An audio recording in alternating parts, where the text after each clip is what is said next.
Želite ulagati u vrijednosne papire, ali nemate dovoljno iskustva ili vremena za praćenje tržišta kapitala.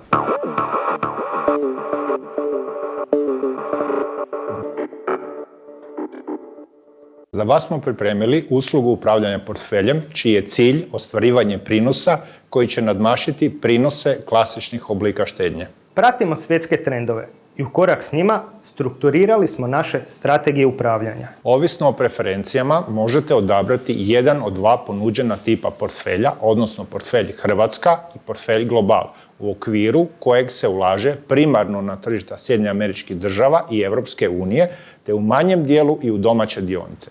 Naši investicijski savjetnici svakako će prije ugovaranja usluge provjeriti je li ista za vas primjerena. Obratite nam se s povjerenjem, telefonski ili putem maila.